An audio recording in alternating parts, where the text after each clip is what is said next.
One of the main builds for Hunter back in Lightfall was their ultimate Suspend build. Back then it took advantage of things like 6 Coyote to grant additional dodge, but as we've moved on, there are a bunch of better ways to actually play this build now. With one of the buffs we did receive with Episode Heresy, it has basically taken that old playstyle and has made it even better. However, note that this is a very crowd control oriented build. I know that's not everyone's cup of tea, but if you want to make the battlefield bend to whatever you want it to do, this is definitely a build you want to try out. You're going to have pretty much unlimited Suspend grenades. You will have infinite class ability Suspend, and at certain points you can have 5 ability charges to suspend whatever you want to. And if that wasn't enough, you will also have unlimited melee energy and unlimited unraveling rounds. And then the cherry on top of all of that is the fact that with the Roman super buffs, you're going to be able to get your super back extremely quick with this build as well, which also offers unlimited Suspend. This build is a ton of fun, and you can take it into pretty much any content in the game and get value out of it. Suspend has gotten nerfed throughout the years, but it is still a very great crowd control option. It's going to stun unstoppables. It's going to sort of stun barriers because they can just lift them up in the air and they can't put their shield up. And the only thing you really have to worry about is overload. But there is a lot going into this build, so I'll explain how everything works. And if you all enjoy and find this video helpful, consider doing all the normal YouTube stuff. All of the support really does go a long way and is truly appreciated. Also, if you'd like to join our community Discord, all the links will be down below. If you're looking for anyone to play with, hang out, just keep up to date with all the latest news, that is the place you want to be. We would love to have you over there, and again, everything's linked down below. But without further ado, let's jump into the modernized Suspend Hunter build. All right, first things first, let's take a look at our exotic, because this is going to play a massive part into this. This is the newly buffed Radiant Dance Machines. This has the exotic perk, the Dance. Moderately increases airborne effectiveness and hipfire, mobility, range, and accuracy of weapons that use primary ammo. Final blows with primary ammo weapons return dodge energy, which can overflow to create additional charges when full. So the first part of this exotic is more of a demon in PvP. It kind of does help in PvE, just making the guns feel a little bit better. But the main part for PvE is the fact that every single primary kill you get now,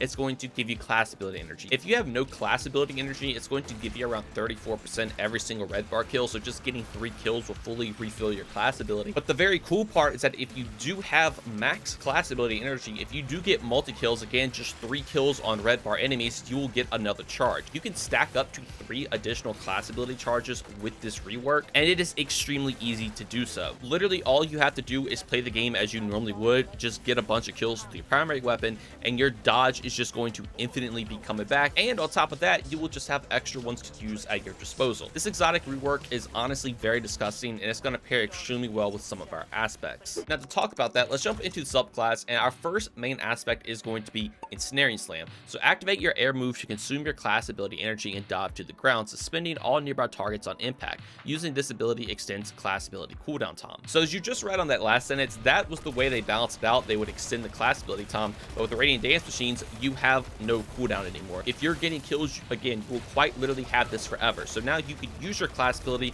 to suspend targets all the time. Ensnaring Slam is great because it takes what can sort of be a passive based build, just sitting back, suspending everything, into an aggressive one. You can just run into a group of enemies, use your air move, suspend everything, kill them all with your primary. You're going to get your class ability back. You can then run up to another target, suspend them the exact same way, and it's just this chain that can keep going on and on and on. The other cool benefit is that Ensnaring Slam now can proc armor mods, it can proc your dodges, it can even proc some other aspects which you can take advantage of if you like to, but we're not going to be doing it with this build. But now just know, not only are you getting the suspend from Ensnaring Slam, you can also play into everything else that I just listed, and we will absolutely be doing that in this build. And one of the main ways we're going to do that is actually going to be with Gambler's Dodge. So whenever we use our Ensnaring Slam near enemies, which you're going to be doing all the time because you want to suspend them, you're going to get your melee back. This just means now you're going to have infinite threaded spikes to use at your disposal. Since you're going to get your class ability back extremely quick, that in return means you're just always going to have your melee back extremely quick as well. And threaded spike is honestly a very strong melee. This will play into some of our fragments, but the main benefit is that it can sever targets. Sever is going to make enemies do less damage to you, so it makes you a lot more tanky,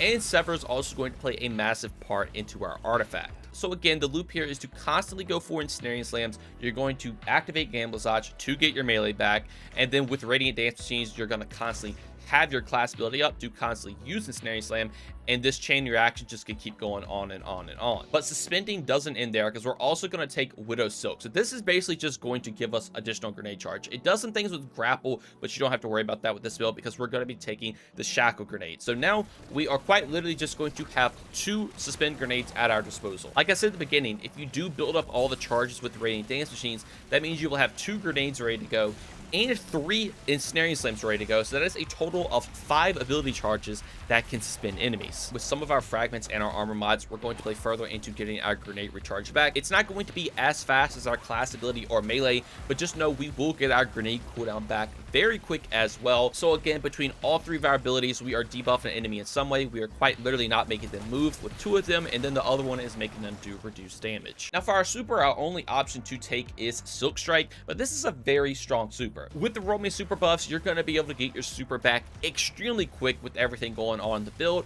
and this just makes it so now you can pop your super, and then if you use your class ability while in the super, it will do Ensnaring Slam, and you could just keep doing this over and over again. This is going to be great for any in-game content because in GMs you could just pop your super, run up, just suspend everything for your team. You don't even have to do the normal attack. If you quite literally just want to use it as a suspend mechanic, you can grapple around, keep suspending everything over and over again. You can totally do so. However, if you want to do it for damage, it's also pretty decent as well. You could just suspend our target and then just use your normal attack, or you could even just do the whirlwind attack and everything dies. You're going to get these back extremely quick, so always be sure to utilize them as much as possible. And if you count this alongside everything else, I guess this is kind of a 6th way to suspend targets, even though it still technically is taking advantage of a Ensnaring Slam. You just quite literally have unlimited amounts with no cooldown at all. But now for the fragments for the build, we're going to be running Threat of Warding, so when we pick an Orb of Power, we'll get Woven Mail. Since this is somewhat of an aggressive build with the Ensnaring Slam, you're going to be able to pick orbs up a lot, especially when we play into some of our armor mods, so you're pretty much going to have permanent Woven Mail, assuming orbs are everywhere, which typically they are. Next up is going to be Threat of Propagation, so power melee final blows will grant our strand weapons unraveling rounds. Since we will have our melee all the time because of Gambler's Dodge and Ensnaring Slam, this just means we can have permanent unraveling rounds all the time because we can just get melee kills all the time. The next up is going to be Threat of Generation, so when we're dealing damage, it's going to grant grenade energy. This is from anything that we are doing damage with, it will grant us grenade energy. So this is a strong way of how we're actually going to fund our grenade back. Again, we will play into some armor mods that will also help out with this, but no, this is a very strong one for your shackle grenade. And then finally, it's just Threat of Continuity, so Suspend, Unravel, and Sever, which we will be taking advantage of all 3 of those with this build, is going to have increased duration. So again, we're going to have Suspend from pretty much everything in the build. We're going to have Sever from our melee, and we'll also have Unraveling rounds for our melee and some of our artifact perks, so we're just going to always have constant uptime of this fragment. Now real quick, I do want to point out, if you already think you have enough Suspend, feel free to swap out Widow's Silk. Whirling Maelstrom's good. You can even pair Threaded Spectre with this now because Threaded Spectre will proc on Ensnaring Slam. It is totally up to you, but if you want to go into full on just suspend, definitely take Widow's Silk with the Shackle Grenade because this will give you the most ways to suspend targets. But if you think that's too much, feel free to swap this out for literally any other aspect. They will all do very well, and it will perform just about the same, just in a somewhat different playstyle. But now let's talk about weapons for the build. All you need to know is to run a Strand primary weapon. You want to run a primary weapon for Radiant Dance Machine so you can actually proc the perk on it to get your class ability back. And you want to run a Strand weapon because, again, you will have a permanent Unravel round. So you want to spread Unravel, get your class ability energy back. So any Strand primary is good. Final Warning, Quicksilver, barrow-dyad, just any legendary primary is also good. If you want to run one with Demo, that means when you're getting kills with your Strand weapon here, you're getting grenade energy and you're also getting class ability energy. It's totally up to you. Whatever you prefer the most and whatever you just have the most fun with is what I would choose. I have been having a ton of fun with the barrow-dyad, so if that's something you want to try out, definitely be sure to do that. For your special, just go with the Fusion Rifle because this is going to be disgusting for just taking out single targets and some of our artifact perks. And then for your heavy, it's honestly up to you. Linear Fusions for DPS, machine guns for overload, whatever you want to do. But now jumping into the artifact perk, the main ones you want to run are going to be Unraveling Orbs. So if you pick up an Orb of Power or a Tangle, it's going to grant Strand weapons Unraveling rounds. This is going to pair extremely well with our other fragment for our melee kills, getting us Unraveling rounds. This is a little bit better for in-game content because obviously your 30 spike is not going to kill enemies as easy as it would in lower tier content. So just picking up an orb means you also get Unraveling rounds. So now you're just literally going to have permanent Unraveling with your fragment and that artifact perk. Now next up is Horde Shuttle. So whenever we damage unravel targets with a weapon, we'll occasionally spawn a Threadling. Since we want to spread Unravel with our primary weapon anyway, that means now we're just making Threadlings to do even more damage. And then next up is going to be Disruptor Spike. So this is going to improve the effects of Sever and Exhaust, mainly just Sever. So now Threaded Spike will just have even more benefit, make enemies do less damage. And then finally is just Elemental Supercharger. So whenever we defeat a severed target with weapons that matches our super element, it is going to grant us additional super energy. So this means since our Threaded Spike will sever enemies. That means we can kill an enemy with our strand primary, which we want to be doing anyway, and it's going to grant us additional super energy since that is matching our subclass element. So we're going to get even more silk strikes with this build.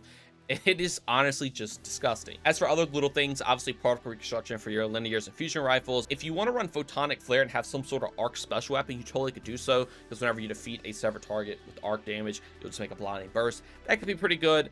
Honestly, you don't need it too much since you want to play heavy into just spreading unravel anyway. You don't really want to swap to a arc special, but that is there if you want to take that. And then the final thing to point out is just overload machine guns. Since Suspend can deal with unstop, sort of deal with barrier champions, unraveling rounds can deal with barrier champions. You just have a way to actually summon overloads now, and you can become this one-stop champion machine and just have nothing shoot you on the battlefield. And if it does, it also will just do reduced damage with your threaded spike. But now for stats, definitely go with 100 resilience to get 30% damage reduction. This is just great for your survivability. And then 100 discipline because you want to get your grenade back as fast as possible. Now for your mobility and melee, literally doesn't matter at all. You don't have to put stats in it whatsoever, because again, raiding dance machines is going to always give you your class ability back. If you want mobility just for, I guess, the jump height and the walking movement speed, stuff like that, for sure go for it. But if you're just doing it purely for the cooldown of your class ability, you don't have to do that at all. Radiant dance machines is going to have you covered, and again, the class ability will also refill your threaded spike, so you don't need strength. So I would opt in just to put the rest of your stats in either recovery or intellect, whatever you want.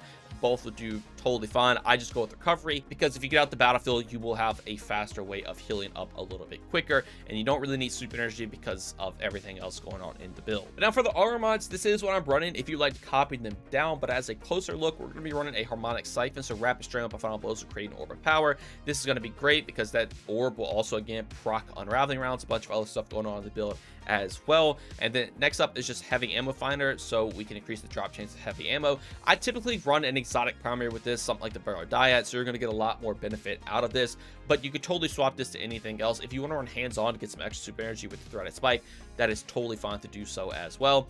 But next up is dynamo, so this will reduce our super cooldown. We use our class ability near targets. This is great because we're using our ensnaring slam near targets anyway, and again, ensnaring slam does actually work with armor mods. And now for our arms, I do run a harmonic loader, so I increase the reload speed of strand weapons. This is just great again because you always want to take a strand weapon, so now you can just reload it a lot quicker. Impact induction, so when we cause damage with our power melee attack, it will reduce our grenade cooldown. Since we will be able to use our melee all the time because of gambler's dodge, this just means we'll get some extra grenade energy back because you want to throw your threaded spike pretty much every single time you have it. And then grenade kickstart, so whenever we use our grenade, we will actually get some grenade energy back. This is based on the amount of armor charge we have, so picking up all the orbs around is going to grant us armor charge. This just means we can throw our grenade, get a hefty chunk of grenade energy back, and this again is going to be the main way we play into our armor charge. Now for our chest piece, always go with resistant mods, just swap these out for whatever content you're going into. And then for our boots, I do like to take a recuperation and a better already. Recuperation is going to give us a chunk of health whenever we pick an orb up. Again, picking orbs will also grant us woven mail on top of that armor charge, but then better already, so now if we pick an orb up, it's going to start a health regen. So if you're ever in a situation where there's an orb near a group of enemies, you can ensnaring slam them. Everything's going to be up in the air, so they're not going to shoot you anyway. You're going to get a hefty chunk of health, you're going to start the health generation, and you're going to get woven mail proc, and it makes you very, very tanky. Then the final one is just innervation, so if we pick an orb up, we get grenade energy back. So this is just great. Again, we're gonna pick up orbs all the time. We're getting unraveling rounds, woven mail, everything else we just went over, and now we're getting even more grenade energy. And since that will also grant us armor charge, we can fill the armor charge up for grenade kickstart, which again in return will give us more grenade energy when we use that grenade. And then finally, it's just a bomber, so this will reduce our grenade cooldown. We use our class ability, another way of getting our grenade back. Since we don't really have to worry about our class ability or melee, we can heavily focus into armor mods playing around our grenade. I'm actually going to come back to this one in a second, but Reaper is the next one. So where we use our class ability to get a weapon kill, it will spawn our orb of power. Again, you want to have orbs all the time. But then the main one is powerful attraction. So this will automatically collect nearby orbs of power whenever you activate your class ability. Again, Ensnaring Slam will work with this mod right here. So if there are orbs around enemies, you're going to Ensnaring Slam them. You're going to pick up all the orbs around you and proc literally everything else that we just went over. I cannot stress how strong powerful attraction is with this build. It is a must-have mod. If you want to swap out some other things, you totally can, but definitely be sure to take powerful attraction, because again, when you're just running up constantly Ensnaring Slam over and over and over again, you're picking all these orbs up. That plays into literally everything else in the build. You're getting woven belt, you're getting unraveling rounds, you're getting health, you're getting grenade kickstart, you're getting absolutely everything. So that is just one I want to stress the most because it is 100% the most important with this build. But then for the final part of the build, this is the transmog I'm running if you let copy it down. Obviously I went for a very green strand theme look here. I tried to make the radiant dance machines pop a little bit more since they don't really have an ornament with the what is this with the Sonic Stalker cloak here. I think it turned out looking pretty cool. Obviously I got some glows on the arms, the chest piece, and the helmet a little bit, but if you want to make your hunter look like this, definitely be sure to copy it down. But that is going to do it all for this build. Let me know what you all think about in the comments below. Again, like I said at the start, I know this build is not everyone's cup of tea, but for everyone out there that really does enjoy the suspending playstyle, I really hope this video helps you out and let you take that Six Coyote off, because again, radiant dance machines with this setup is just absolutely disgusting now. If you're trying to do things like GMs on the hunter and don't know what to run, just throw this build on. You're going to get a ton of value, and again, it is a ton of fun to play. Anyways, so that's going to do it all for me. I wish you all the best of luck putting this build together for yourself. I want to thank you all so much for watching, and I hope you all have a great day. Peace.